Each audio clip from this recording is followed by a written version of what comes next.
Amit Shah joining us on that. Amit, as much as we would say that it's Prime Minister Modi had already predicted it, it's happening, but at the same time, it's a matter of concern because the issue here that we're talking about is Manipur. It is a priority with which the government must take it up and discuss in the parliament. But unfortunately, 5 days on, nothing fruitful on Manipur at all.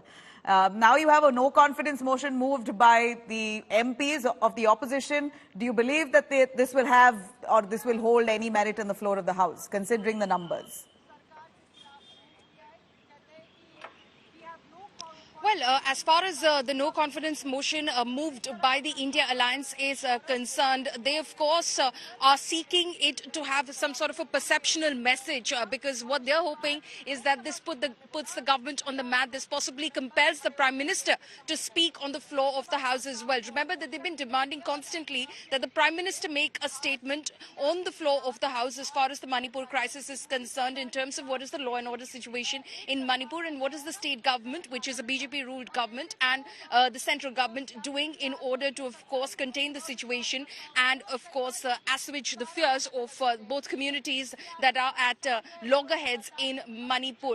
Because that statement wasn't coming through, the opposition, of course, was mulling on various options in terms of trying to put the government on the mat, and they've now decided to go ahead with this no-confidence motion, hoping that when the discussion actually takes place on this, of course, they'll have the opportunity to speak and they will, of course, take pot shots at the government and attack the government on the Manipur crisis. But they hope that on the other side, because this is a no-confidence motion, this is the challenge to the stability of the government, the Prime Minister himself will rise to speak, and that would have then served the purpose which they've been wanting all of this while, which is for the Prime Minister to speak on the floor of the House. So that is the battle that they're fighting over here. In terms of a perception is what they're hoping a message goes out. They're hoping that if at all the Prime Minister chooses not to speak at all, then again a message goes out that he is in fact not answering any of the questions that the opposition raises on the floor of the House, which is of course when they of course rise to make their points as well. So perception wise, they're hoping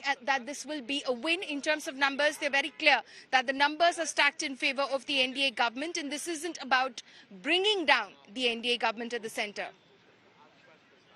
All right, Palmi, clearly this is a no-confidence motion at this point. We believe the opposition has pushed for, keeping in light the situation in the northeastern state of Manipur. At this point, we know that the Speaker has accepted the no-confidence motion that's been presented before him. It's now about time that he gives a date and a day when a debate will go on and when the government is forced to show a majority on their side. Now, speaking of the numbers, where it's stacked, we are looking at the BJP with a clear 332.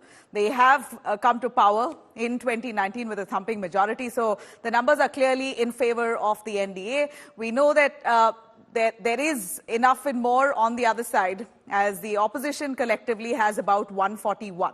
And the fence-sitters with this regard, who are on neither side, at least for on a day when there is a show of hands, that's when they would throw up their support or show up some support. And which side is something that we've got to wait and watch. 64 of them who could be fence-sitters here, could go any side. And vacant seats, as we see here, are about 6. So out of 543, we know that the BJP has a whopping 332 in support of them, while the opposition barely has about 141. So if this no-confidence motion is passed in the House, in the lower house, and if there has to be a show of majority by the NDA, then it clearly looks, at least from the numbers, that the BJP has it. 332 against a 141, a very meek number. Even if 64 joins in the 141, doesn't seem like they have the complete numbers to take on or to ensure that the BJP resigns.